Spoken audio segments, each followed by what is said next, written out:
Hey Mr. Flying Bird, this is Imran Khan. I just wanted to share with you what we learned today.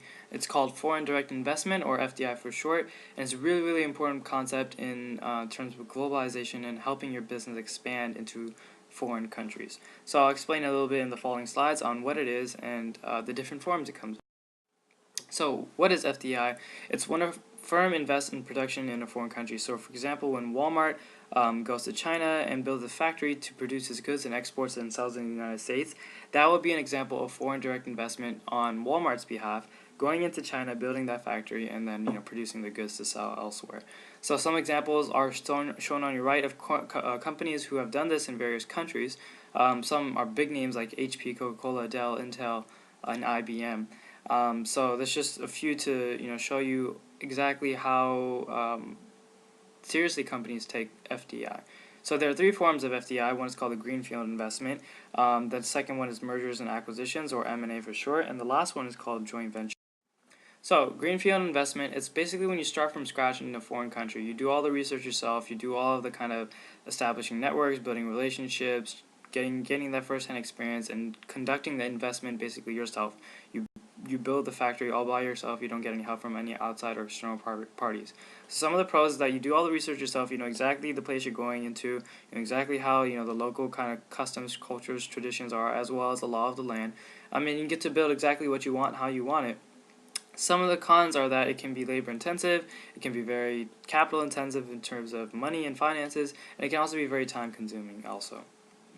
Next one is called mergers. It's when two companies come together to form a new company. An example of this is United Airlines and American Airlines. Some of the cons of mergers are that they can lead to a lot of conflict and layovers. So when companies merge together, it can be conflicting in terms of who makes the final decision or who gets to lead your project, etc. There can also be a lot of layovers too, because since jobs overlap in terms of like accounting or marketing, it can be very difficult to keep people from both companies when they've come together. Some of the pros, however, are that there's more resources. Both companies pool in basically what they have and each share amongst each other, what they've been working with previously. And there's also access to a lot more distribution channels too. So, for example, United Airlines can take advantage of American Airlines' permission to land in certain airports or their market or their other basically forms of business, and American Airlines can do the same as well. Acquisitions is when one company buys or acquires another company. So a famous example of this is when Facebook bought WhatsApp. Some of the pros are that it can lead to a lot of growth and innovation. So in terms of Facebook, WhatsApp is helping them kind of go even more global and is giving them, more growth in terms of exposure and accessibility to wider market share. Some cons are that it can be risky and it can also be capital intensive. So if you haven't remembered, it's Facebook bought WhatsApp for about $19 billion, so that's a lot of money. Other companies also spend a lot of money when they're acquiring another company, and it can be kind of risky because companies have a set expectation for how the acquisition will perform. So it could be they could reach it or they could not, and so that poses a certain amount of risk.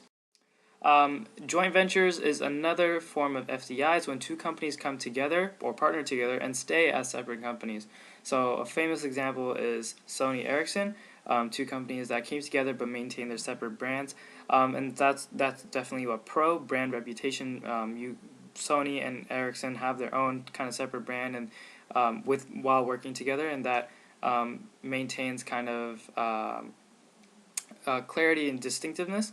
And then also joint ventures can share their resources and partner up in terms of doing things together and creating new things by just pooling their resources together. Some of the cons are that it can cause conflict, and it also has a lot of liability. If one company fails or does something wrong, does the other company liable, etc., etc. So joint ventures are good and bad for its pros and cons. That's about it for now. Thank you so much for listening, Mr. Flying Bird. I hope you're doing well wherever you are. But FDI is a very, very important thing, and I hope you learned something new, and hopefully I'll see you soon. Okay, thank you. Bye.